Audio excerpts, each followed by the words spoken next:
Good morning.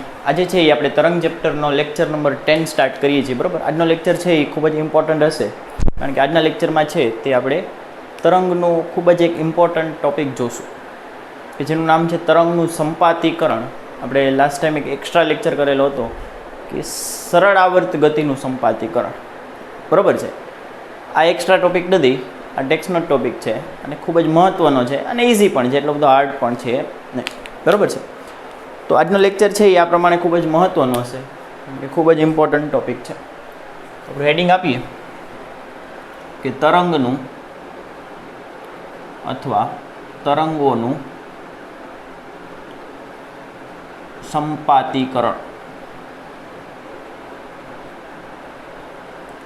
તરંગોનું સંપાતીકરણ ઇંગ્લિશમાં આને કહેવાય સુપરપોઝિશન.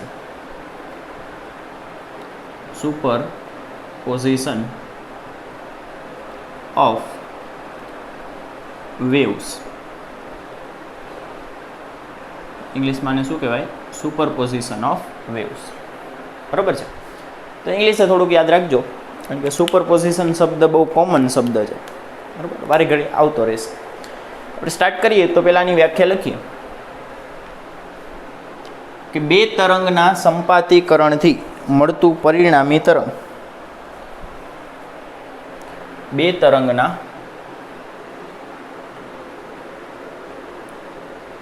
સંપાતીકરણથી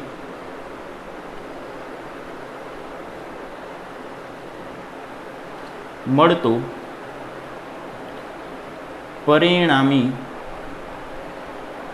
તરંગ નું સ્થાનાંતર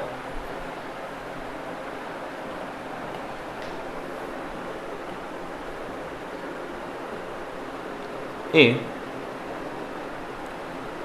દરેક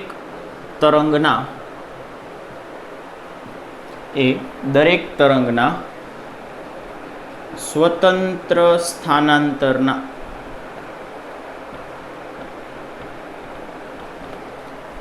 સદિશ સરવાળા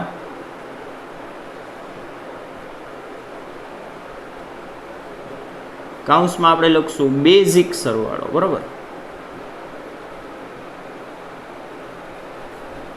બેઝિક સરવાળા બરાબર હોય છે.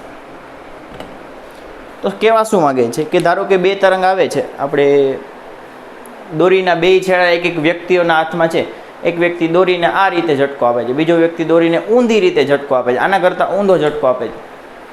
તો જ્યારે એ બે દોરીમાં બનેલા વિક્ષોભ એકબીજામાં ભળશે ત્યારે પરિણામી સ્થિતિ કેવી હશે એ આ વસ્તુ કહે છે.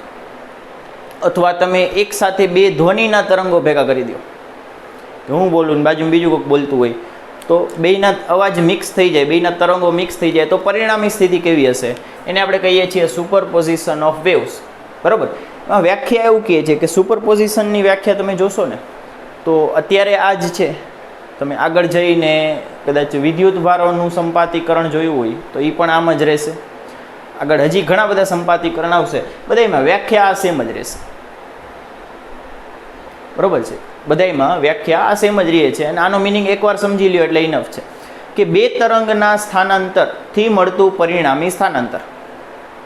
કે એક તરંગ આપણે ઉત્પન્ન કર્યું એ દોરીના તરંગને ઉપર, દોરીના કણને ઉપર લઈ જાય છે, બીજું તરંગ આપણે ઉત્પન્ન કર્યું એ દોરીના કણને નીચે લઈ જાય છે. તો પરિણામી સ્થાનાંતર બંનેના બેઝિક સરવાળા જેટલું થાય. કેટલું થશે? બેઝિક સરવાળો એટલે કે નિશાની સહિતનો સરવાળો. કે ધન દિશાને પ્લસ લેવી, નીચેની દિશાને ઋણ લેવી, તો બેઝિક સરવાળો એટલે કેવો સરવાળો? નિશાની સહિતનો સરવાળો. તો આને મારે લખવું હોય કે ધારો કે એક તરંગ છે, ધારો કે એક તરંગ છે એ y1 જેટલું ઉપર લઈ જાય છે અને બીજું તરંગ છે એ y2 જેટલું નીચે લઈ જાય છે. તો પરિણામી સ્થાનાંતર છે નીચે લઈ જાય છે એટલે આ -y2 આવશે અને બીજું આવશે y1 આવશે પ્લસ. તો આ એનું પરિણામી સ્થાનાંતર થશે કે એક y1 જેટલું ઉપર લઈ જાય છે એક તરંગ અને બીજું તરંગ y2 જેટલું નીચે લઈ જાય છે, આ બંનેનો સરવાળો. બરાબર, એ થશે આપણો બેઝિક સરવાળો. બે ઉપર લઈ જતા હોય તો આ પ્લસ આવશે, તો y1 + y2. એટલે આપણે આને આ રીતે લખીએ છીએ, થોડુંક સદિશ સ્વરૂપે લખવાની ટ્રાય કરીએ છીએ કે આ આખા નિયમને આપણે શોર્ટમાં લખવું હોય તો પરિણામી સ્થાનાંતર y બરાબર એ દરેક સ્થાનાંતર હજી ત્રીજું હોય તો y3 એ લખવાનું, ચોથું હોય તો y4 એ લખવાનું, કે દરેક સ્થાનાંતરના સ્વતંત્ર સરવાળા જેટલું હોય છે, કે આ પ્લસ આ એકબીજા ઉપર અસર કરશે નહીં, સ્વતંત્ર સરવાળા જેટલું હોય. ક્લિયર છે? તો આનું સૂત્ર સ્વરૂપ પણ આવી ગયું કે બે તરંગના સંપાતીકરણથી મળતું પરિણામી સ્થાનાંતર એ દરેક સ્થાનાંતરના સ્વતંત્ર બેઝિક સરવાળા એટલે કે નિશાની સહિત અથવા આપણે આપણી લેંગ્વેજમાં અત્યારે આપણા લેવલ ઉપર ને સદિશ સરવાળો પણ કહી શકીએ. બરોબર છે? આનું એક ઉદાહરણ આપીએ.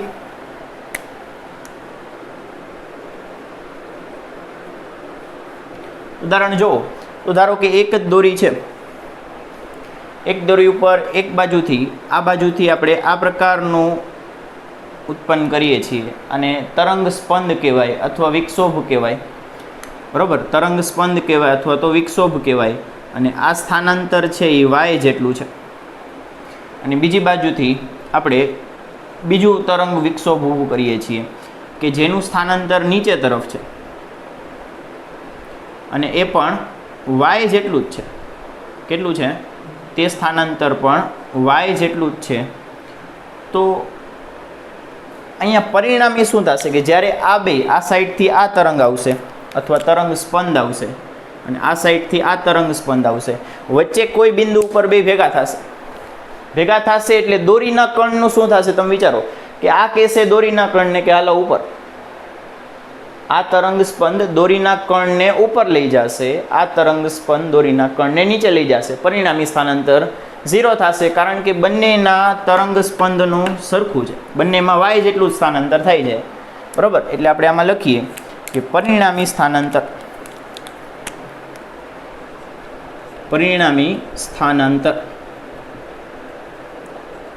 y પરી કહેવાય ને અથવા y r પણ કહેવાય, r ફોર રિઝલ્ટન્ટ. બરોબર છે? આપણે પરી લખશું is equal to y minus y બરાબર y માઇનસ y બરાબર 0. જ્યાં બંને મળશે ત્યારની જ વાત કરું છું.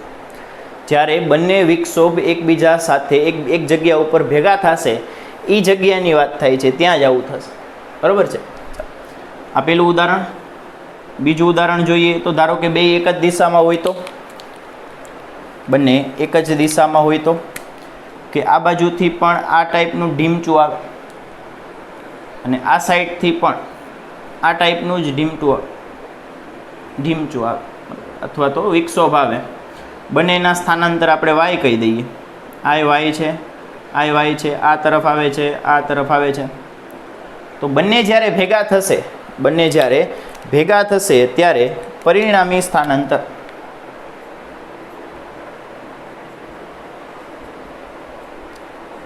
y પરી બરાબર y પ્લસ y એટલે કે 2y.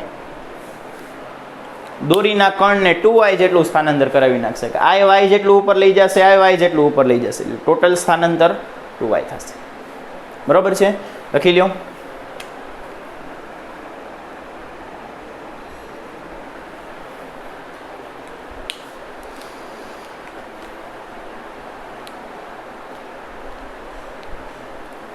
લખાઈ ગયું? ચાલો હવે નેક્સ્ટ ટોપિક. આપણે આનું એક કોમન સૂત્ર તારવી લઈએ કે હર વખતે તમને શું લાગે છે કે આ સરખાશ, આ તો ઉદાહરણ સમજાવવા માટે કીધું, કદાચ આનું સ્થાનાંતર y1 હોય ને આનું y2 હોય ને એ રીતે હોય. બરાબર છે? તો કંઈક ફરક હોય તો આપણે એની માટે એક સામાન્ય સૂત્રની તારવણી કરીએ છીએ કે તરંગનું સંપાતીકરણ માટેનું એક સામાન્ય સૂત્ર. બરાબર? સહેલી એવી એક ગણતરી છે, કરી નાખીએ. જો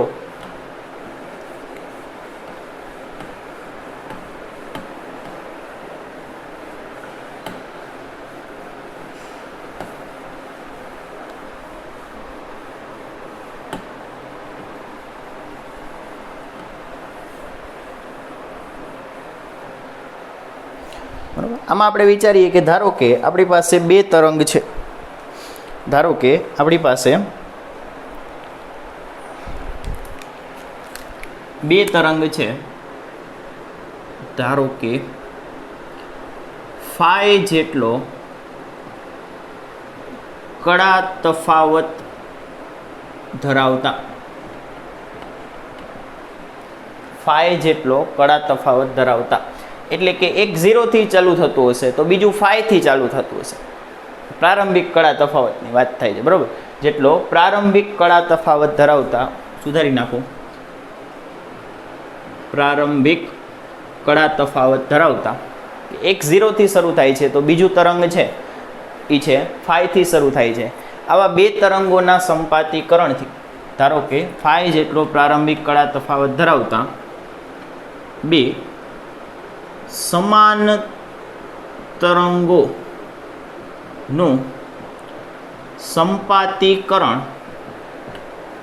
કરવામાં આવે છે.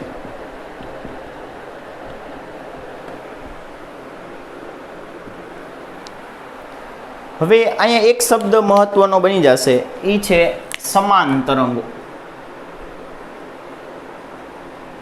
સમાન તરંગો એટલે કેવા તરંગો? તો સાઈડમાં લખી દઉં છું. સમાન તરંગો એટલે કે એનું ઓમેગા, કે, લેમ્ડા, કંપ વિસ્તાર વગેરે બધું જ સમાન હોય, આવા તરંગોને સમાન તરંગો કહી શકાય.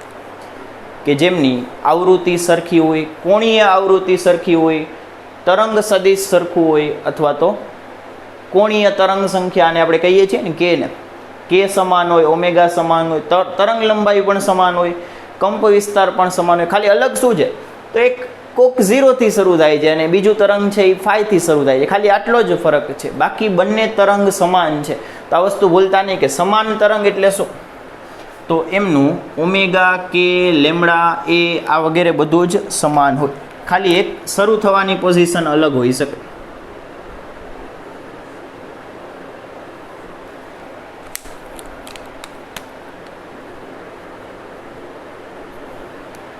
બરાબર.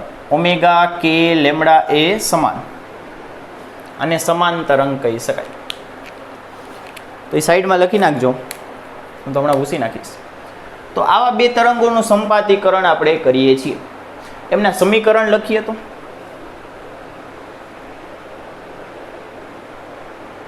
એમના આપણે સમીકરણ લખીએ કે પેલું તરંગ છે y1, એનું સમીકરણ લઈએ એ સમાન તરંગ છે, કંપ વિસ્તાર સરખો રાખવાનો છે એટલે a1 a2 એવું નામ આપતો નથી. Sine omega T minus kx આ તરંગનું સમીકરણ છે, આ છે. અને તરંગના પ્રસરણની દિશા કઈ છે? તો અહીંયા તમારે જોવાનું, આ દોલનની દિશા હોય, આ પ્રસરણની દિશા હોય. પ્રસરણની દિશા x છે, પણ પ્લસ x છે કે માઇનસ x છે? તો બેની નિશાની વિરુદ્ધ છે, આ પ્લસ છે અને આ માઇનસ છે, એટલે દિશા આવશે પ્લસ ધન x દિશા. ધન x દિશામાંનું પ્રસરણ થાય છે. ઓલી નોંધ તમારે ખાસ યાદ રાખવાની છે, જે મેં આગળ લખાવેલી છે, બરોબર છે. અને બીજું તરંગ લઈએ, y2 બરાબર a sine omega T minus kx plus 5. તમે જુઓ બંને સમાન તરંગ છે, કારણ કે બંનેના કંપ વિસ્તાર, કોણીય આવૃત્તિ, કે સરખા છે, બરોબર છે. ખાલી ફરક શું છે? તો એક ફાઈનો ફરક છે. તો સંપાતીકરણનો સિદ્ધાંત શું કહે છે? કે સંપાતીકરણના સિદ્ધાંત પરથી સંપાતીકરણના સિદ્ધાંત પરથી y પરી બરાબર y1 પ્લસ y2 નિશાની સહિત લેવાનું. અત્યારે આપણે બેયની નિશાની ધન ગણીએ છીએ કે આ પણ ઉપર તરફ જ છે, આ પણ ઉપર તરફ જ છે, બરાબર છે, એમાં કોઈ વાંધો નહીં. તો મૂકી દો આમાં કિંમત. આમાં આપણે કિંમત મૂકીએ કે y પરી બરાબર y1 પ્લસ y2, કિંમત લખો. y1 કેટલું છે? a sine omega T minus kx plus y2 કેટલું છે? a sine omega T minus kx plus 5. Omega T minus K x plus 5. આપણે એક આ બેને સરવાળો કરીએ. આપણે શું કરીએ, આ બંનેનો સરવાળો કરીએ તો અહીંથી એ કોમન કાઢ લો. પહેલાં આપણે અહીં શું કરીએ કે એને કોમન કાઢી લઈએ અને અંદર લખીએ. તો શું લખશું, sine omega T minus K x plus અહીંથી એ કોમન નીકળી ગયું એટલે sine omega T minus K x plus 5. હવે તમને ઓલું સૂત્ર ખબર હોય, કયું સૂત્ર? તો આ વાળું સૂત્ર કે sine plus sine, sine alpha plus sine beta બરાબર 2 સાઇન કોસ, બરાબર, એસ પ્લસ એસ 2SC. આ સૂત્રનો ઉપયોગ કરીએ છીએ. પહેલાં સરવાળો ભાગ્યા 2 અને પછી બાદબાકી ભાગ્યા 2, બરાબર. આ સૂત્ર આપણે શરૂઆતમાં લખાવેલા છે. બસ તો આ જ વસ્તુ લખવાની છે. આમાં થોડુંક ટ્વિસ્ટ છે. ટ્વિસ્ટ એટલે બીજું કાંઈ નહીં, ગણતરીની સરળતા માટે આપણે આને આલ્ફા કહીએ, આને બીટા કહીએ. હવે કરો સરવાળો. સરવાળો કરો તો અહીં શું લખાશે, ઇઝ ઇક્વલ ટુ એ એમને એમ અંદર sine plus sine 2 sine cos. પહેલાં સરવાળો કરો, પહેલાં સરવાળો કરો એટલે alpha plus beta omega T plus omega T 2 omega T minus K X સરવાળો ચાલે છે એટલે માઇનસ 2kx અને 5 તો એમને એમ આવશે પ્લસ 5 ભાગ્યા 2. પછી બાદબાકી કરો, બાદબાકી કરો એટલે alpha minus beta, alpha minus beta. એવું ને તમે આને આલ્ફા કહી શકો, કયો એક સ્ટેપ વધશે, ખાલી માઇનસનું તમારે વચ્ચે પ્લસ ક્યાંક જોવું પડશે, થઈ જતું હશે, બરાબર છે. આને આલ્ફા કયો, કોઈ વાંધો આવશે, બરાબર છે. તો પહેલાં આપણે આલ્ફા માઇનસ બીટા કરીએ તો omega T minus omega T 0 એટલે આ બે કટ થઈ જશે, માઇનસ બાદબાકી કરો તો minus K x minus K x એટલે આ કે એક્સ કટ થઈ જશે. પછી 5 માઇનસ અહીંયા કોઈ છે નહીં એટલે આનો આન્સર આવશે 5/2. ફરીથી કે પહેલાં આ બંને ખૂણાનો આપણે સરવાળો ભાગ્યા 2 કરેલું છે, પછી આ બંનેની બાદબાકી ભાગ્યા 2 કરેલું છે. જો તમે આને બીટા ગણશો ને આને આલ્ફા ગણશો તો અહીંયા ખાલી એક માઇનસ વધારાને આવશે. હવે કોસ છે એ માઇનસને ખાઈ જાય તોય કાંઈ વધશે નહીં, આન્સર આને જ આવશે, બરાબર છે. અહીં સુધી પહોંચી જાઓ, લખી લ્યો. લખાઈ ગયું? ચાલો હવે નેક્સ્ટ સ્ટેપ આગળ જઈએ.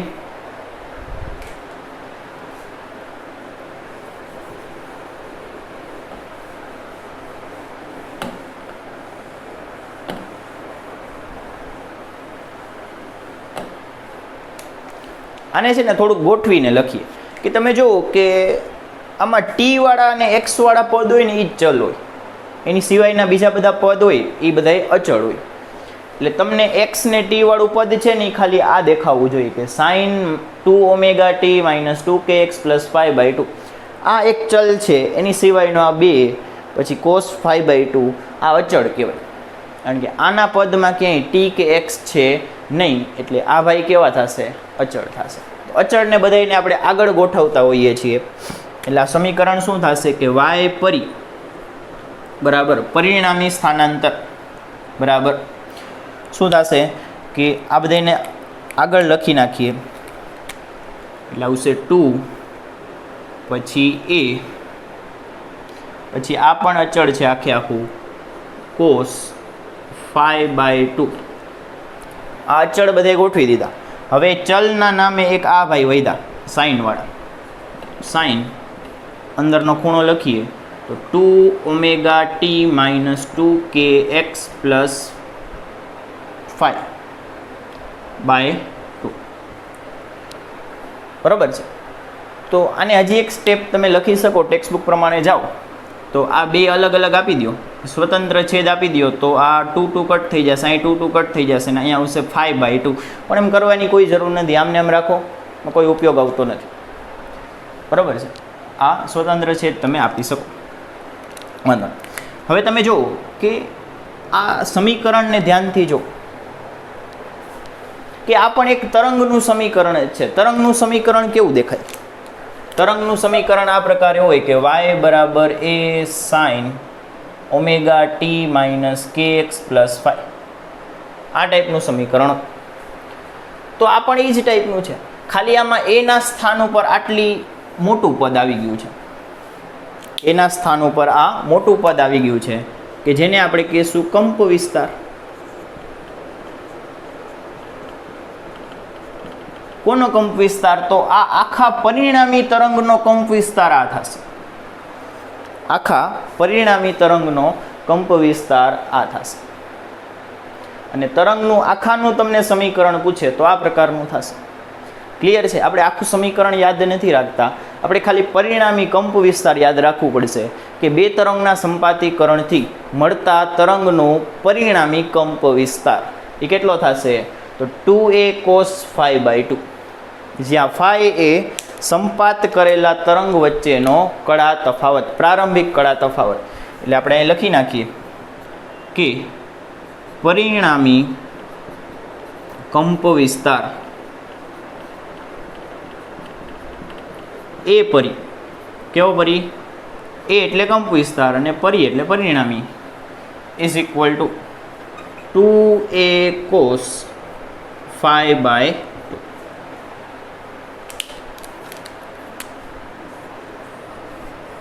આ થશે આપણા સંપાતીકરણનું સૂત્ર. બરોબર છે? લખી લ્યો.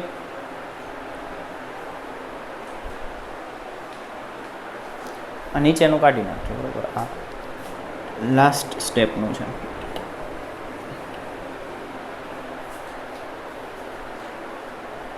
તમારે સૂત્રના ફોર્મમાં આને યાદ રાખવાનું છે અને આ લખી રાખવાનું છે. બરોબર, ઠીક છે. ચાલો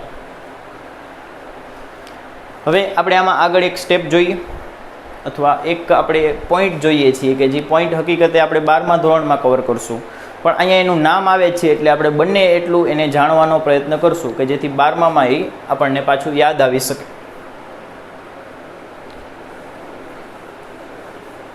બરાબર, આ સૂત્ર કામનું છે એટલે હમણાં હું અહીંયા લખી જ નાખું પછી પૂછું કે y પરી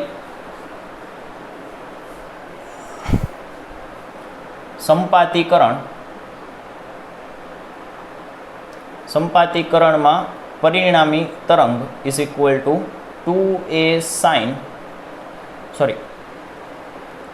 2a cos phi by 2 sin 2 omega t minus 2kx plus phi divided by 2. બરાબર, આને આપણે અહીંયા લખીએ છીએ અને આ શું થશે આગળનું? એ પરી. બરાબર છે? ઠીક છે. ચાલો અબુસીને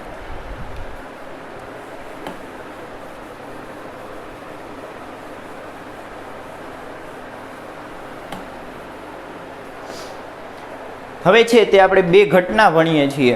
બરાબર, કે જે સંપાતીકરણને લીધે આપણને જોવા મળે છે. આપણે હવે બે ઘટના ભણીએ છીએ કે જે સંપાતીકરણને લીધે આપણને જોવા મળશે. એ બે ઘટનાનું નામ છે,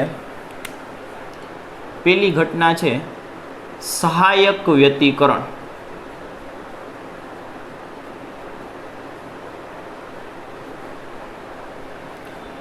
એને ઇંગ્લિશ આપણે નહીં યાદ રાખીએ તો ચાલશે. બરાબર, આપણા લેવલ ઉપર અત્યારે 12મામાં અમે યાદ રાખવાનું જ થશે. હું લખાવી દઉં છું. એને કહેવાય કન્સ્ટ્રક્ટિવ ઇન્ટરફેરન્સ.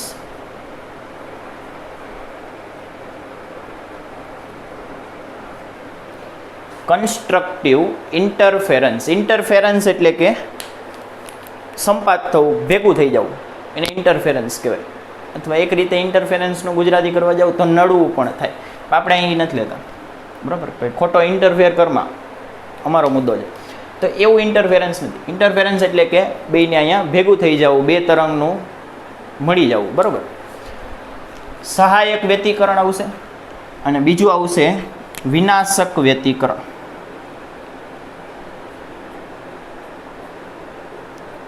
વિનાશક વ્યતિકરણ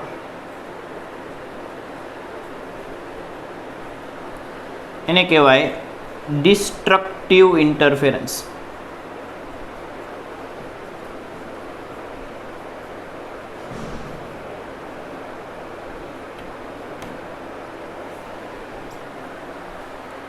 સ્પેલિંગ ના આવડે તો છેલ્લે ડૉક્ટર બની જવું.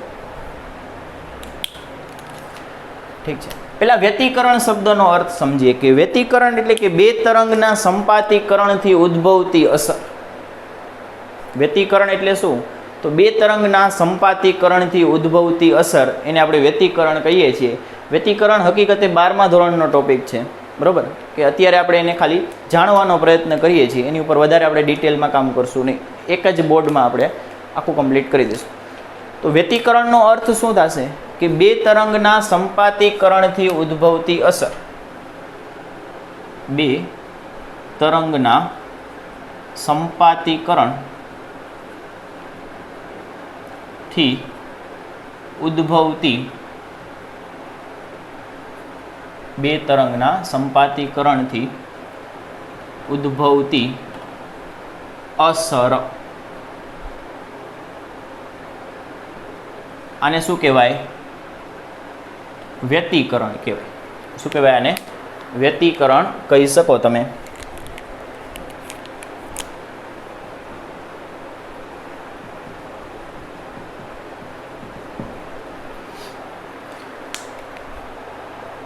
પછી આવો તો સહાયક વ્યતિકરણ.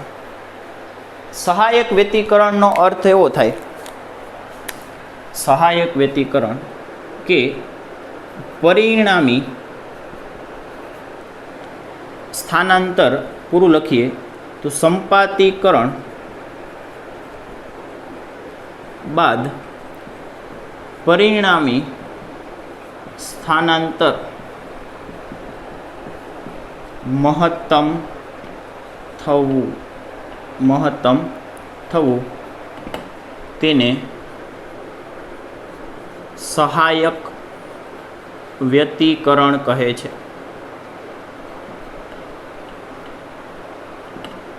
તેને શું કહે છે? સહાયક વ્યતિકરણ કહે છે. કે આ બાજુથી એક તરંગ આવે છે, આ બાજુથી એક તરંગ આવે છે, બંને વડે દોરીના તરંગનું સ્થાનાંતર, દોરીના કણનું સ્થાનાંતર મહત્તમ થઈ ગયું, તો આને કહેવાય સહાયક વ્યતિકરણ. તો વિનાશકનો તમને અર્થ ખબર હોવી જોઈએ કે આ સાઈડથી એક તરંગ આવે છે, આ સાઈડથી એક તરંગ આવે છે, બંને ભેગા થયા, દોરીના તરંગનું કાંઈ સ્થાનાંતર જ નથી, સ્થાનાંતર 0 અથવા ન્યૂનતમ થયું, તો એને કહેવાય વિનાશક વ્યતિકરણ. એ જ આપણે લખશું કે સંપાતીકરણ બાદ સ્થાનાંતર, પરિણામી સ્થાનાંતર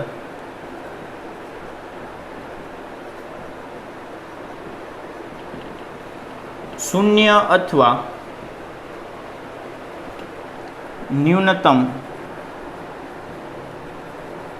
થવું તેને વિનાશક વ્યતિકરણ કહે છે. તેને શું કહે છે? વિનાશક વ્યતિકરણ કહે છે. ક્લિયર છે? ચાલો આમાં આગળ લખીએ. તો તમને કદાચ ખબર હોય કે તરંગમાં બે વસ્તુ હોય, એક હોય શૃંગ હોય અને એક ગર્ત હોય. તો આ બાજુથી એક તરંગ આવે છે કે જેનું આગળ ગર્ત છે, અને આ બાજુથી બીજું એક તરંગ આવે છે કે જેનું પણ આગળ ગર્ત છે. આ બાજુથી એક તરંગ આવે છે, આ બાજુથી એક તરંગ આવે છે, આનું આગળ ગર્ત છે, આનું પણ આગળ ગર્ત છે. તો ગર્ત ભેગું ગર્ત ભટકાશે.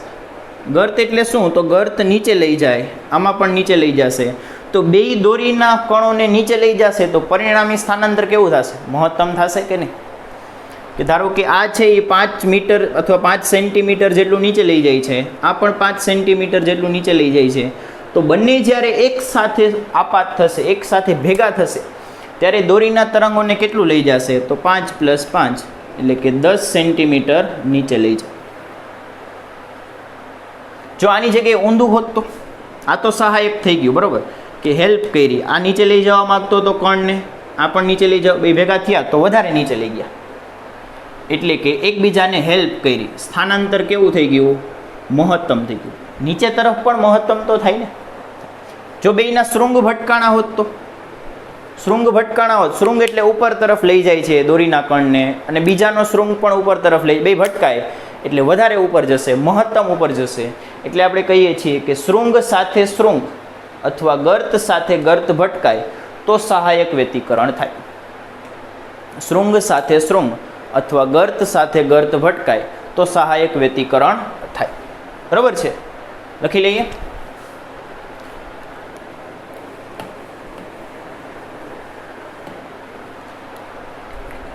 કે શૃંગ સાથે શૃંગ, શૃંગ સાથે શૃંગ અથવા અથવા ગર્ત સાથે ગર્ત આવે ત્યારે સ્થાનાંતર મહત્તમ થાય. એટલે કે આ વ્યતિકરણ થાય. આવડ બરાબર છે, ક્લિયર છે? એવું હોય તો બાજુમાં આકૃતિ દોરી દેવી.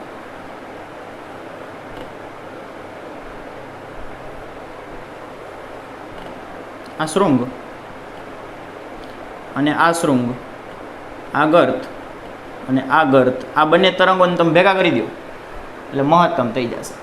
પછી અહીંયા શૃંગ સાથે ગર્ત આવશે, કે આ તરંગનું ગર્ત આવ્યું અને બીજા તરંગ સામેથી આવતો હોય એનું શૃંગ આવે.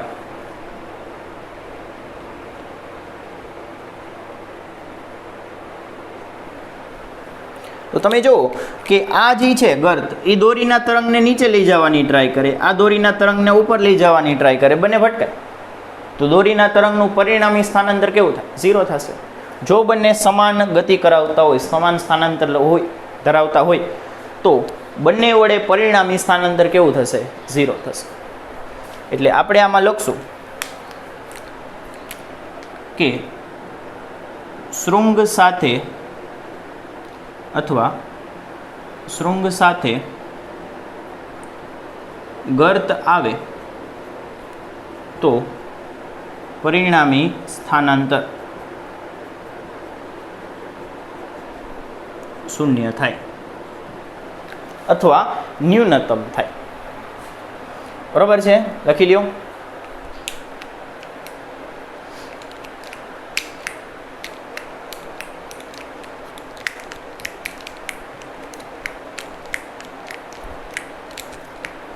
હવે આનું ઉદાહરણ આપી દઉં. લખાઈ ગયું આટલું? ચાલો હવે આનું ઉદાહરણ એક આપી દઈએ.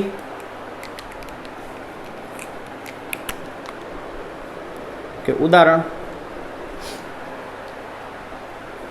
તો ચાલો ને નથી આપવું, આટલું ક્લિયર છે. ઉદાહરણમાં વધારે કન્ફ્યુઝન થશે તો આટલું ઘણું.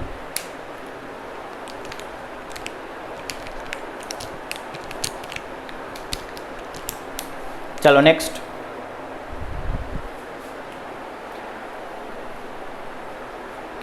અને આપણે સૂત્રની રીતે જોવું હોય તો નેક્સ્ટ પછી કરીએ, પણ એક સૂત્રની રીતે જોઈ લઈએ કે આને આપણે સૂત્રની રીતે વિચારવું હોય તો ખાલી વિચારો. બરાબર, ટોપિક પૂરો થઈ ગયો, ટોપિક અહીંયા ઓવર થઈ ગયો. હવે જો આપણે આને સૂત્રની રીતે થોડુંક વિચારવું હોય તો આમ વિચારી શકીએ કે આપણું પરિણામી સ્થાનાંતરનું સૂત્ર શું છે? આવડવા એમાં પરિણામી કંપ વિસ્તાર કેટલો છે? 2a cos 5/2 છે. 2a cos 5/2 છે.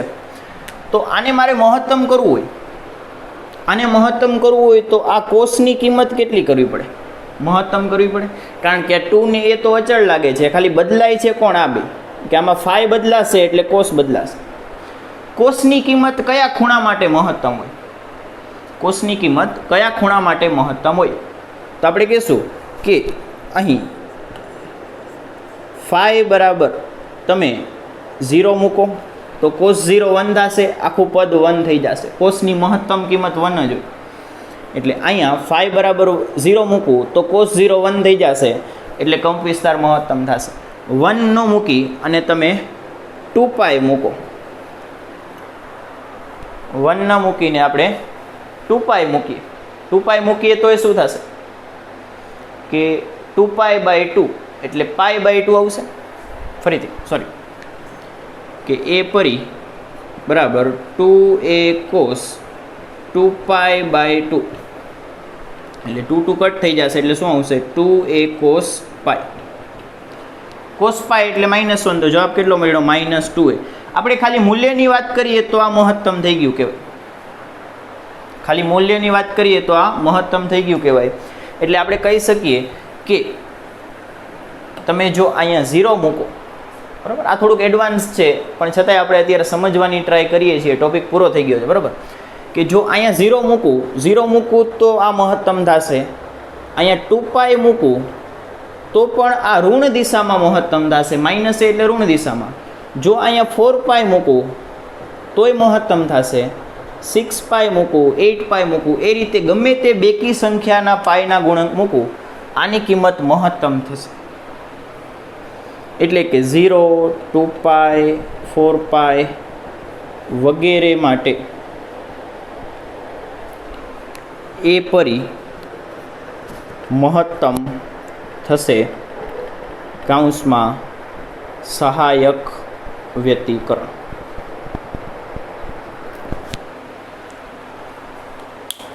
આ પણ સહાયક વ્યતિકરણની એક શરત છે કે તમારો પરિણામી કંપવિસ્તાર જો મહત્તમ થતો હોય, પરિણામી કંપવિસ્તાર જો મહત્તમ થતો હોય તો પણ તેને સહાયક વ્યતિકરણ કહેવાય. પણ આ 12થમાં આપણે થોડુંક વધારે ડિટેલમાં જોશું, બરાબર. અત્યારે લખવું જ લખી લો. અને આમાં વિનાશક કરવું હોય તો, વિનાશક કરવું હોય તો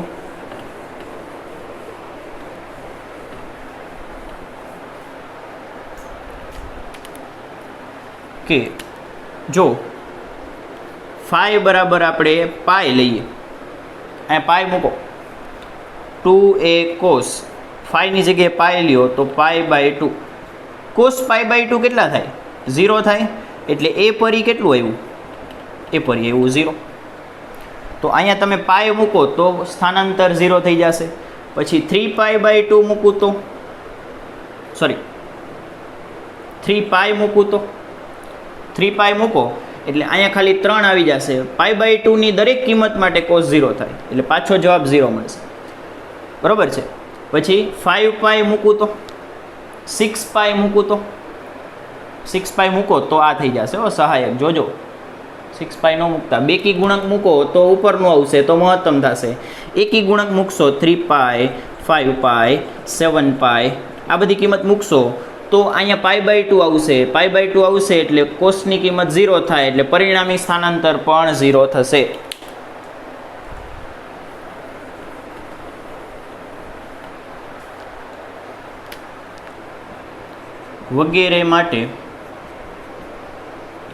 વગેરે માટે cos 5/2 બરાબર 0 થશે અને એ પરી બરાબર 0 થશે અથવા ન્યૂનતમ થશે. તો આને શું કહેવાય? વિનાશક વ્યતિકરણ.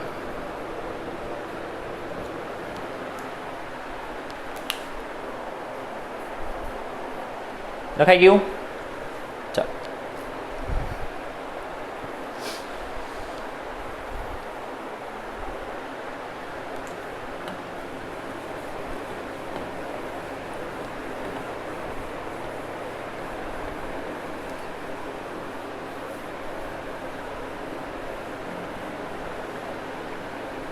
હવે આનો એક ક્વેશ્ચન તમને પૂછું, ઇઝી વાળો છે, બરાબર, કે આકૃતિ દોરી દઉં, તમને 2 તરંગ દોરી આપું છું. તમારે કહેવાનું કે સહાયક વ્યતિકરણ થશે કે વિનાશક વ્યતિકરણ થશે. પેલું કે આ આપણું પેલું તરંગ છે,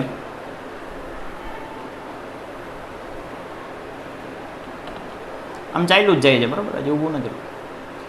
આ સ્થાનાંતર છે y જેટલું, અથવા આને આપણે એ પણ કહી શકીએ, વાંધો નહીં. અને બીજું તરંગ દોરું છું. બીજું તરંગ છે તે આ પ્રકારનું છે.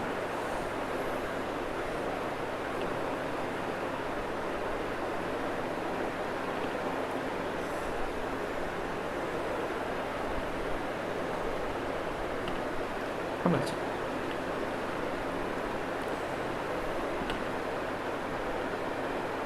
અને આનું સ્થાનાંતર પણ એ જ એટલું છે.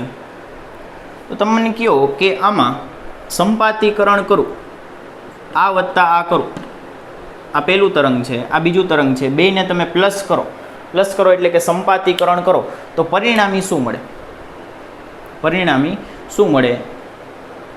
આન્સર આપો, 2 મિનિટ વિચારો. તો એટલું બધું ઇઝી હાર્ડ નથી. તમે જુઓ કે આ છે શૃંગ, આ છે ગર્ત, આ છે આનું ગર્ત, આ છે આનું શૃંગ, આ વળી પાછું આનું શૃંગ, આ છે ગર્ત. તો ગમે તે જગ્યાએ જોઈ લ્યો શૃંગ ભેગું કોણ આવે છે?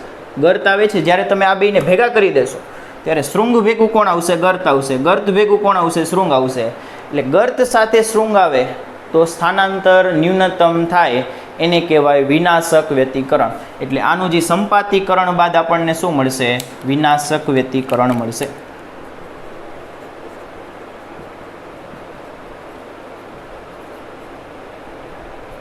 વિનાશક વ્યતિકરણ. આ બેને તમે ભેગા કરી દો તો પરિણામી તરંગ આવું દેખાય કે દોરી સીધી થઈ જાય. આ ઉપર લઈ જવાનું ટ્રાય કરે, આ નીચે લઈ જવાનું ટ્રાય કરે, એ રીતે ઊંધા સ્થાનાંતર આવે ને દોરી કેવી થઈ જાય? સ્ટ્રેટ થઈ જાય. એટલે કે y બરાબર 0. બરોબર છે. આવું સહાયકનું પોતે જ બનાવો, સહાયકનું પોતે જ વિચારો કે 2 તરંગ લ્યો કે જેમાં શૃંગ સાથે શૃંગ આવતા હોય અને પરિણામી પણ દોરો. પરિણામી દોરવું હોય છે એટલે ડબલનું દોરવાનું. આ y હોય તો તમારે 2y નું દોરવાનું.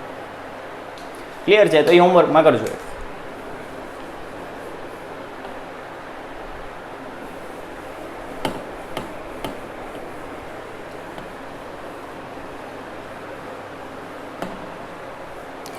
ચાલો હવે આપણો નેક્સ્ટ ટોપિક છે એ છે તરંગનું પરાવર્તન.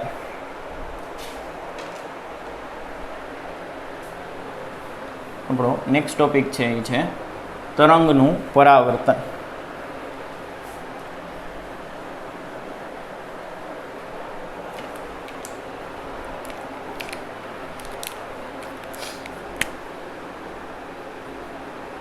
તરંગનું પરાવર્તન. પરાવર્તનને ઇંગ્લિશમાં શું કહેવાય? રિફ્લેક્શન.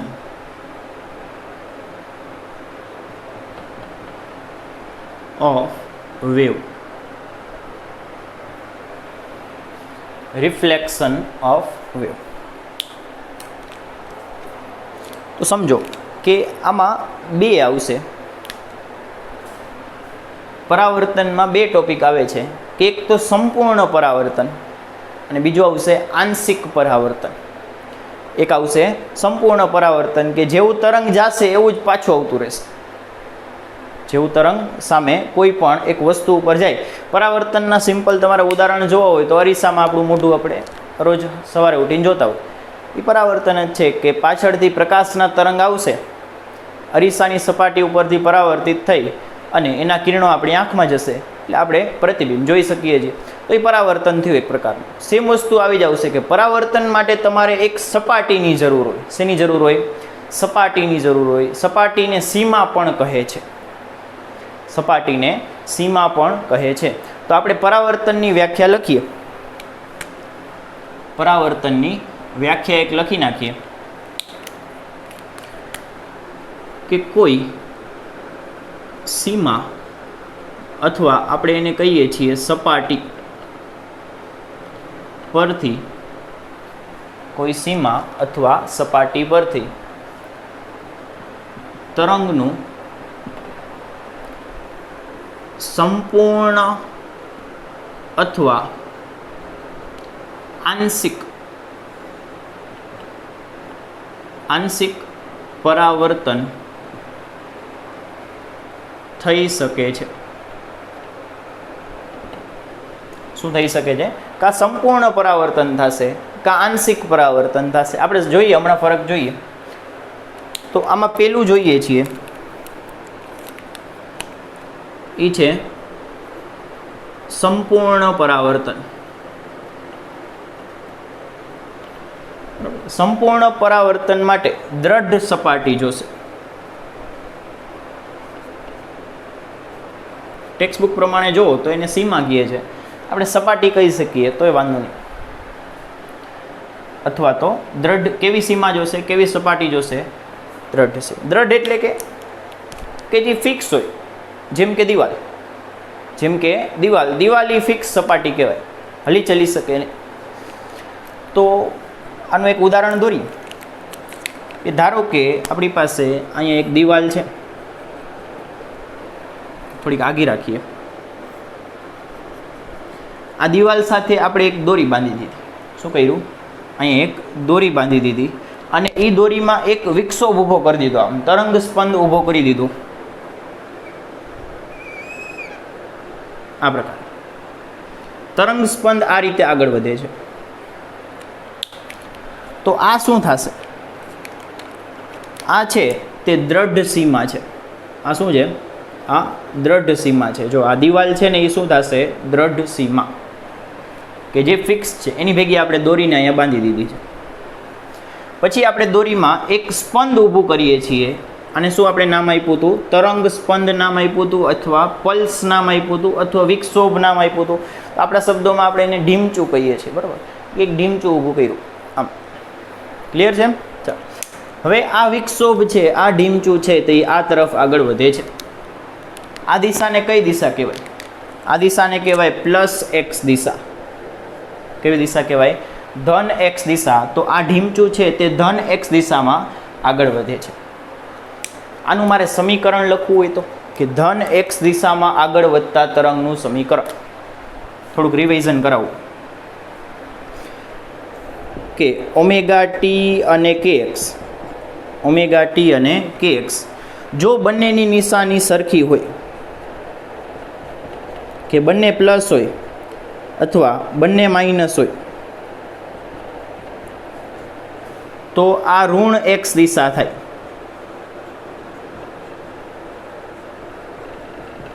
જો બંનેની નિશાની વિરુદ્ધ હોય, એટલે કે માઇનસ ઓમેગા ટી પ્લસ કે એક્સ અથવા omega T minus K x, તો બંનેની નિશાની વિરુદ્ધ હોય તો શું આવશે? આ ધન એક્સ દિશા.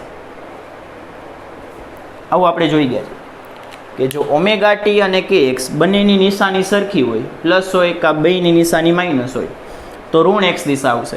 જો બંનેની નિશાની વિરુદ્ધ હોય તો કેવી દિશા આવશે? ધન એક્સ દિશા આવશે. મારે આનું સમીકરણ લખવું છે. આપણે આનું સમીકરણ લખવું છે. આ દિશામાં આગળ વધે છે? હા, વધે છે. અને એનું સમીકરણ શું થશે?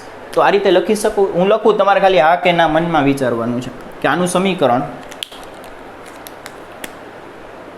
y બરાબર એ, ધારો કે આ કંપ વિસ્તાર એ જેટલો છે, sine omega T minus K x લખી શકાય. Omega T minus K x. Phi અત્યારે આપણે 0 માની લઈએ. પ્રારંભિક કળા કેવી માની લઈએ? આ ફાઈને આપણે 0 માની લઈએ. તો બેની નિશાની કેવી છે? ઓમેગા ટી પ્લસ છે, કે એક્સ માઇનસ છે. ટેક્સ્ટબુકમાં જોશો તો કે એક્સ માઇનસ ઓમેગા ટી છે, પણ એ ચાલે, બરાબર. આ માઇનસ પ્લસ હોય એ ખાલી દિશા માટે હોય, એ બીજા કોઈ કામના અત્યારે આપણી માટે નથી. તો એકની નિશાની પ્લસ છે, બીજાની માઇનસ છે, વિરુદ્ધ નિશાની છે, તો દિશા કેવી થઈ ગઈ? Plus x. એટલે આ આનું સમીકરણ થઈ ગયું,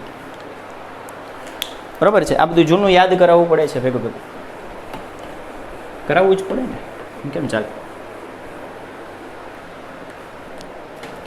હવે જ્યારે આ વિક્ષોભ આ સપાટી ઉપર પહોંચશે ત્યારે બે વસ્તુ થાય છે. ત્યારે શું થાય છે? ત્યારે બે વસ્તુ થાય છે કે પેલું, જ્યારે તરંગ સ્પંદ દ્રઢ સીમા પર આવે ત્યારે બે વસ્તુ થશે. પેલી કે તેમાં પાય જેટલો કડા તફાવત ઉમેરાય. તેમાં પાય જેટલો કડા તફાવત ઉમેરાય. આનો બીજા શબ્દોમાં મારે તમને અર્થ કાઢી દેવો હોય ને, તો પાય જેટલો કડા તફાવત ઉમેરાય ને એટલે ઊંધું થઈ જાય. અત્યારે આવું છે, જેવો આમાં પાય જેટલો કડા તફાવત ઉમેરું ને એવો આ ભાઈ આમ ઊંધા થઈ જાય. તમે વિચારી લ્યો કે આ બિંદુ ને આ બિંદુ વચ્ચે કળાનો તફાવત તમારે તરંગમાં ગોતવું હોય ને તો પાય થશે. તમે જોજો કે એક તરફનું મહત્તમ લઈ લેવાનું અને બીજું નીચે તરફનું મહત્તમ લઈ લેવાનું. આપણે જૂના દોરેલા છે એમાં તમે જોશો ને તો બે અલગ અલગ દિશાના મહત્તમ વચ્ચેના કળા તફાવત પાય થાય, એને આપણે વિરુદ્ધ કળાના બિંદુઓ કહીએ છીએ. તો આ બે વિરુદ્ધ કળાના બિંદુ થશે. એટલે ટૂંકમાં હું તમને યાદ રાખવાનું કહું તો પાય જેટલો કળા તફાવત ઉમેરાય, અથવા આપણે એને કહી શકીએ કે તરંગ સ્પંદ ઊંધો થઈ જાય. ઊંધો, ખબર નહીં ઊંધો કેમ લખાય, પણ આમ જ લખાતો હશે.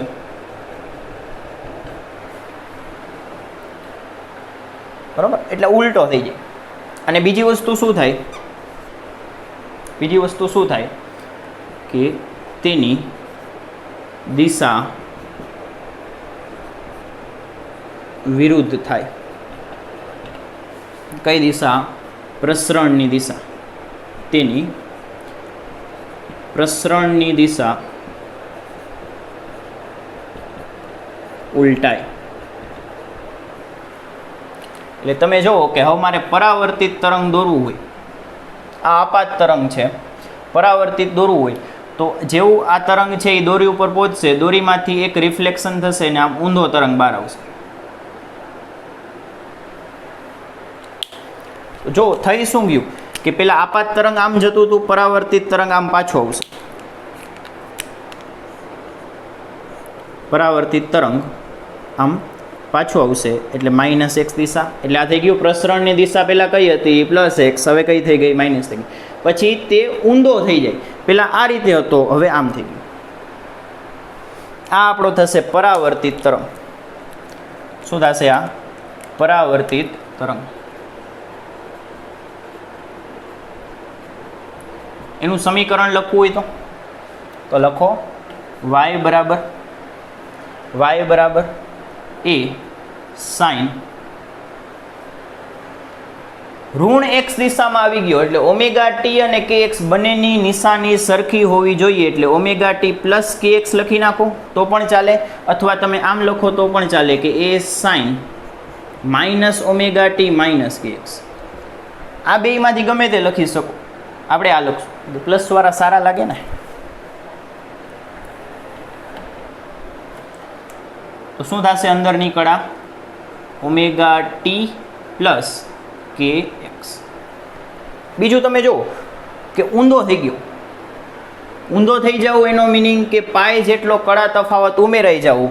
એટલે અહીંયા હજી એક વસ્તુ થશે કે આમાં પ્લસ પાય થઈ જશે. આ શું થઈ જશે? પ્લસ પાય થશે. સીધું લખી દઉં તો પરાવર્તનને લીધે શું થાય? તો તરંગ ઊંધો થઈ જાય એટલે વિરુદ્ધ દિશામાં પ્રસારિત થાય, એટલે ઓમેગા ટી પ્લસ kx થઈ જાય. અને બીજું એમાં પાય જેટલો કળા તફાવત ઉમેરાય. પાય જેટલો કળા તફાવત ઉમેરાય. પહેલા કળા તફાવત આપણે કાંઈ નહોતો, હવે કેટલો આવી ગયો? પાય આવી ગયો. બરાબર છે? તો આને તો આપણે થોડુંક સિમ્પ્લિફાય કરી શકીએ કે સાઇન થીટા પ્લસ પાય, સાઇન થીટા પ્લસ પાય એટલે માઇનસ સાઇન થીટા થાય. ત્રીજું ચરણ આવે. આ તમે જાતે વિચાર લો. તો એ જ વસ્તુ અહીંયા કરશું કે આને આપણે થીટા કહી દઈએ અને પ્લસ આ પાય, એટલે આનો જવાબ આવશે -a sine omega T plus kx. આ આપણું ફાઇનલ પરાવર્તિત તરંગનું સમીકરણ થશે. પરાવર્તિત છે એટલે એને r વડે દર્શાવાય. r for reflection.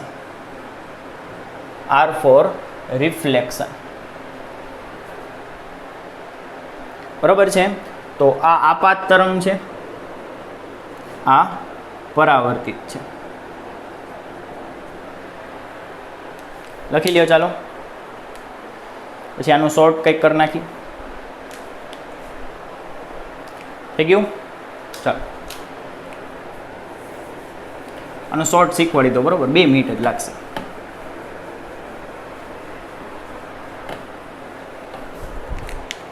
કેટલી વસ્તુ યાદ રાખવાની? દ્રઢ સીમા હોય તો, ફિક્સ દિવાલ હોય સામે તો, કે પેલું એક તો ઊંધું કરી નાખવાનું, બીજું ઉલટાવી નાખવાનું. ઉલટાવી શું નાખવાનું? પ્રસરણની દિશા. બસ આ બે વસ્તુ કરવાનું. એક તો પહેલાં એને આમ ઉપર તરફ હોય તો નીચે તરફ કરી દેવાનું, આમ જતો હોય તો આમ લઈ આવવાનું. ખબર પડી કે નહીં? ચાલો પ્રેક્ટિસ કરી કે આ આપણો આપાત તરંગ, આ છે આપાત,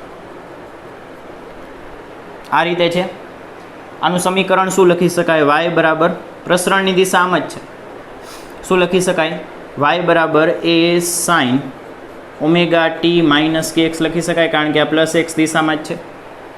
ઓમેગા ટી માઇનસ kx લખી શકાય. ચાલો લખી નાખો.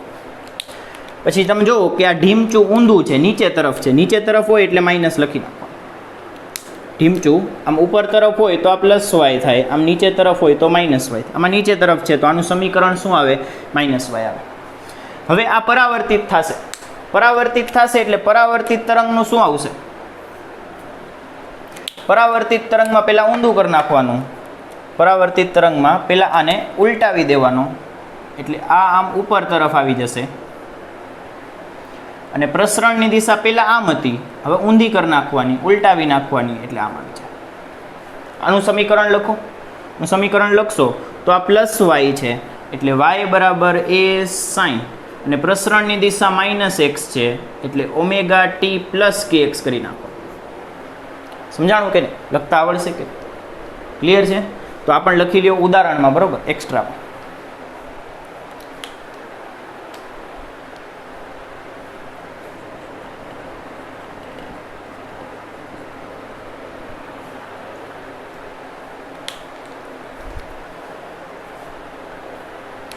પૂછી નાખું, એક હોમવર્કમાં આપું.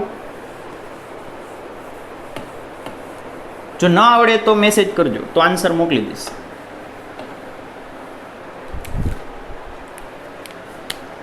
આ સાઈડથી લઈ આવી આ વખતે.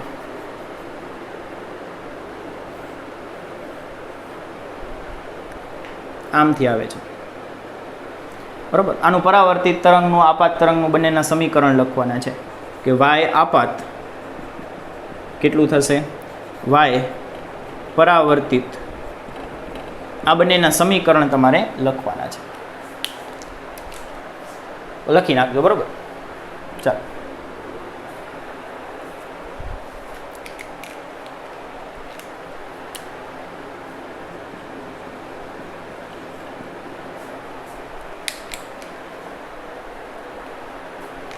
આ આપણું સંપૂર્ણ પરાવર્તન થઈ ગયું. હવે આંશિક પરાવર્તન જોઈએ. હવે શું કરીશું? આંશિક પરાવર્તન એટલે કે સંપૂર્ણ પરાવર્તનમાં આપણે શું કર્યું હતું કે જે છેડો હતો, જે સપાટી હતી, દ્રઢ રાખી હતી. દ્રઢ એટલે કે ફિક્સ, આમ હલી શકે એવી નહીં, દ્રઢ. હવે આપણે સપાટી છે ને મુક્ત રાખશું. મુક્ત રાખશું એટલે કે થોડીક ગતિ કરી શકે એવી સપાટી રાખશું. એવી કેવી સપાટી રાખશું? જુઓ તો સમજાવું.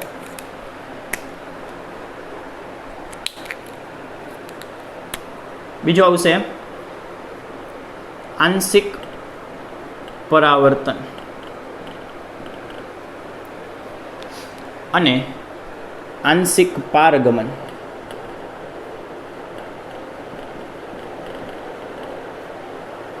પારગમન તો અત્યારે આપણે નથી કરવું, એ નેક્સ્ટમાં કરશું. આંશિક પરાવર્તન જ કરીએ. આની માટે સપાટી જોશે એ મુક્ત સપાટી જોશે અથવા મુક્ત સીમા જોશે, બરાબર. આ બધાના તમને બંને એટલા GIF એટલે કે ઓલા એનિમેશન હું તમને મોકલી દઈશ, બરાબર. એટલે તમને થોડુંક વધારે ક્લિયર થશે. તો ધારો કે આપણી પાસે એક સળિયો છે લોખંડનો. શું છે? એક લોખંડનો સળિયો છે. એ સળિયાની ઉપર, તે સળિયાની ઉપર આપણે એક રિંગ બાંધી દીધી. વીંટી બાંધી દો, રિંગ બાંધી દો, ગમે તે ચાલશે. આ ટાઈપની, બરાબર છે. આ ટાઈપ એક છે, આ સળિયો છે. સળિયા ઉપર આપણે આમ છે એ આ એક વીંટી બાંધી દેશું, બરાબર છે, જે આ રીતે ઉપર નીચે ગતિ કરી શકે. આ વીંટી ભેગો આપણે એક દોરી બાંધી દઈએ, જે દોરીમાં આપણે તરંગ ઉત્પન્ન કરશું. આ થઈ જશે મુક્ત સપાટી. આ શું થશે? મુક્ત સીમા અથવા મુક્ત સપાટી. કે તમે જુઓ કે આ રિંગ ઉપર નીચે જઈ શકે છે, એટલે હવે સીમા છે એ દ્રઢ નથી, મુક્ત છે. તો અહીંયા શું થશે કે આવા તરંગમાં જ્યારે, આવી દોરીમાં, આ તંત્રમાં જ્યારે આપણે એક વિક્ષોભ ઊભો કરીએ, વિક્ષોભ ઊભો કરીએ ત્યારે શું થશે? પરાવર્તિત તરંગનું શું થશે? કે આ વિક્ષોભ છે કઈ દિશામાં થાય છે? ધન x દિશામાં જાય છે. આનું સમીકરણ લખવું હોય તો કે y બરાબર શું આવશે આનું સમીકરણ? a sin ધન x દિશામાં છે એટલે ઓમેગા t અને kx ની નિશાની વિરુદ્ધ, ઓમેગા t માઇનસ kx. તો આ આપાત તરંગનું સમીકરણ થઈ ગયું. પરાવર્તનથી શું થશે? તો આપણે પહેલાં દોરીને સમજાવીએ, પછી લખીને સમજાવશું કે આ આપણી મુક્ત સીમા, એની ઉપરની આ રિંગ,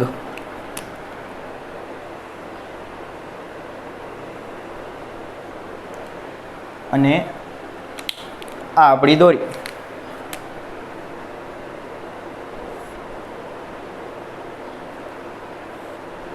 જ્યારે આ તરંગ સ્પંદ છે અહીંથી પરાવર્તિત થઈને પાછું આવશે, ત્યારે પરાવર્તિત તરંગ સ્પંદ આવું હોય,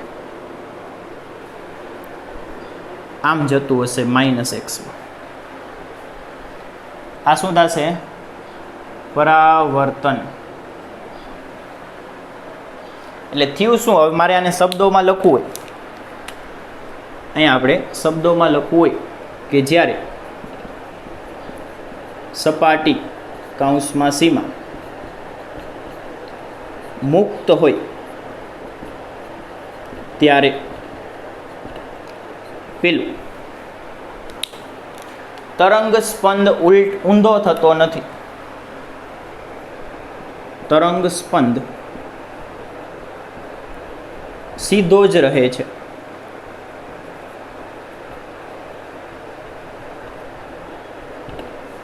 તમે ઓલું જૂનું યાદ કરો કે એમાં કળા કેટલી ઉમેરાતી હતી? કળા તફાવત કેટલો ઉમેરાતો હતો? પાય જેટલો ઉમેરાતો હતો, એટલે એ ભાઈ ઊંધા થઈ જતા. અહીંયા સીધો જ રહે છે, એનો મતલબ કે કોઈ કળા તફાવત ઉમેરાતો નથી.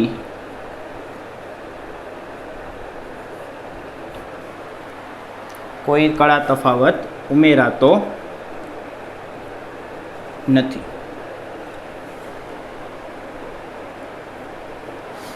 કોઈ કળા તફાવત ઉમેરાતો. ક્લિયર છે? બીજું પોઈન્ટ, બીજું શું થયું અહીંયા? કે આ ભાઈ તો સીધાના સીધા જ રહ્યા, પણ પ્રસરણની દિશા જો ઊંધી થઈ ગઈ. આ પહેલાં x દિશામાં જતો હતો, હવે આ -x દિશામાં થાય છે. એટલે કે બીજું શું આવશે? કે પ્રસરણની દિશા ઉલટાઈ જાય છે. પ્રસરણની દિશા ઉલટાઈ જાય છે. આ બે વસ્તુ તમારે યાદ રાખો. એક દ્રઢ સપાટી ઉપરથી પરાવર્તન થતું હોય તો તરંગ સ્પંદ છે એ ઊંધો થઈ જશે, અને પ્રસરણની દિશા પહેલાં આમ હોય તો હવે આમ થઈ જશે. બે ફેરફાર આવે. પણ જો મુક્ત સપાટી હોય તો એક જ ફેરફાર આવે કે ખાલી પ્રસરણની દિશા પહેલાં આમ હતી આમ થઈ જાય. આ ઢીમચું છે એ પહેલાં હતું એવું ને ઉજરી. બરાબર છે? આ વસ્તુ ન ભૂલવાની. આનું સમીકરણ લખવું હોય તો y પરાવર્તિતનું સમીકરણ લખવું હોય તો આપણે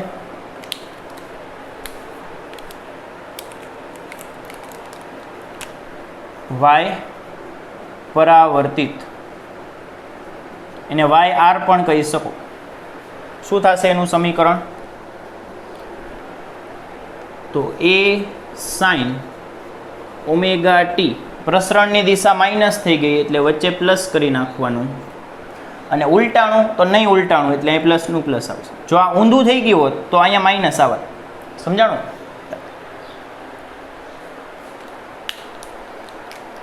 લખી લ્યો. એટલે આમાં એક છેલ્લો સ્ટેપ લખવા, છેલ્લું બાકી છે.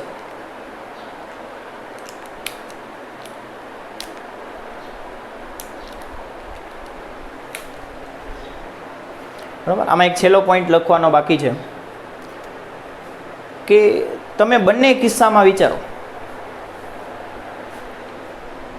આપણે હમણાં ડ્રો કરીએ એટલે ખ્યાલ આવશે કે આમાં સપાટીનું શું થશે, આ રિંગનું શું થશે. કે રિંગ ઉપર બે તરંગ આપાત થશે, એક આ અને એક આ. રિંગ ઉપર તમને બે વિક્ષોભ અથવા બે તરંગ સ્પંદ જોવા મળશે. રિંગ ઉપર તમને આય જોવા મળશે અને રિંગ ઉપર તમને આય જોવા મળશે. એટલે રિંગ અથવા તો સપાટી ઉપર બંને એક જ દિશાના વિક્ષોભ જોવા મળતા હોવાથી સપાટીનું સ્થાનાંતર ડબલ થઈ જશે. સપાટીનું સ્થાનાંતર ડબલ થઈ જશે. સપાટી મૂવેબલ છે ને, સપાટી ગતિ કરી શકે છે, એટલે સપાટીનું સ્થાનાંતર બમણું થશે. એટલે કે જો આ સ્થાનાંતર એ જેટલું હોય, આ સ્થાનાંતર એ જેટલું હોય, પછી આનું સ્થાનાંતર પણ એ જેટલું હોય, તો સપાટીનું સ્થાનાંતર 2a થશે.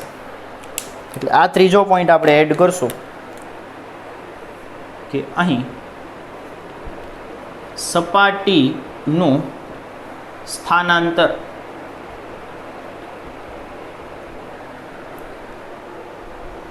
ટુ એ થશે, બમણું થશે. કાઉન્સમાં શું લખી નાખીએ?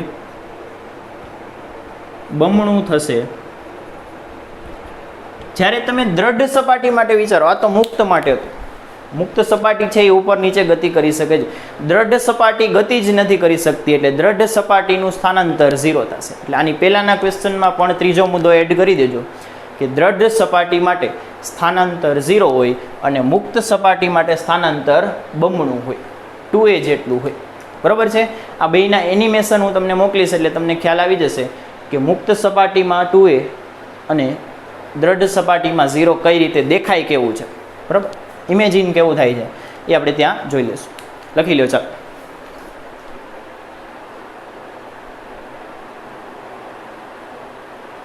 થઈ ગયું. આનું એક હોમવર્કમાં આપું.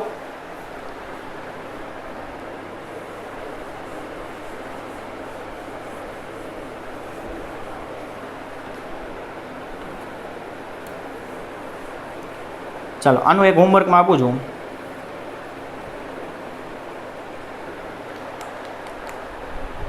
કે આ આપણું આપાત તરંગ છે.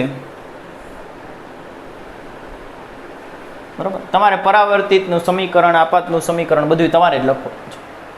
ક્લિયર છે? લખીને રાખજો આ નીચે જ, આ હોમવર્કમાં.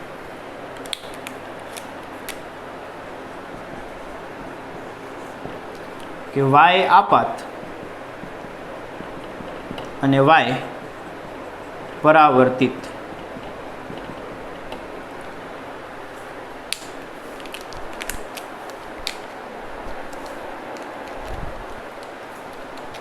બરાબર છે? તો અહીંયા છે તે આપણે આજનો લેક્ચર પૂરો કરીએ છીએ. બરાબર, ટોપિકમાં હજી એક છેલ્લો પોઈન્ટ બાકી છે. બરાબર છે, એ આપણે નેક્સ્ટ લેક્ચરમાં કરશું. તો થેન્ક યુ. બરાબર, ટોપિક ધ્યાનથી સમજજો અને MCQ માટે ખૂબ જ IMP ટોપિક છે. MCQમાં આ જ ટાઈપનું કંઈક હોય છે કે સમીકરણ જ તમારે ઓળખવાના હોય છે. ક્લિયર છે? તો વ્યવસ્થિત સમજી લેજો. અને થોડુંક ટેક્સની બહારનું પણ કરાવેલું છે.